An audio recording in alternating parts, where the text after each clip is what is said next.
फुलवा से भर दे टोकरिया सुन मलहरिया रे, माई के आइल खबरिया सुन मलहरिया रे, माई के आइल खबरिया सुन मलहरिया रे। नमस्कार दोस्तों, भारतीय संस्कृति एंड संगीत संग्रह कला ज्ञान में आप सभी का स्वागत है।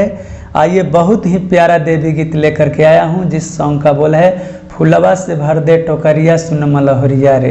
आज इसको हारमोनियम पर बजाएंगे और मेरे वीडियो में अंत तक बने रहिएगा। और देखिए इसका भी स्केल जो है एफ शार्प माइनर है। आइए देखिए। फुलवा से भर दे टोकरिया सुन मलहरिया रे, फुलवा से भर दे टोकरिया सुन मलहरिया रे, माई के आइल खबरिया सुन मलहरिया रे, माई के आइल खबरिया सुन मलहरिया रे। फिर देखिए।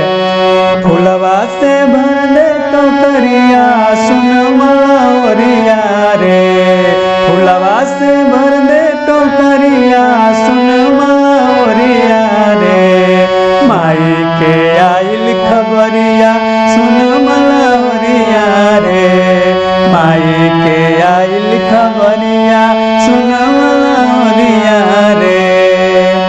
अब देखिए इसमें अंतरा, पहला अंतरा कैसे बजता है।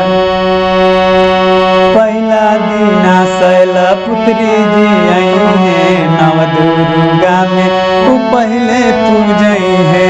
पहला दीना शैल पुत्री जी आई है, नव दुर्गा में वो पहले पूजई है।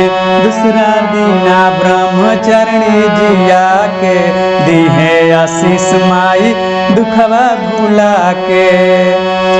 भक्ति के चढ़ल लहरिया सुन मलहरिया रे, भक्ति के चढ़ल लहरिया सुन मलहरिया रे, माई के आइल खबरिया सुन मलहरिया रे, माई के आइल खबरिया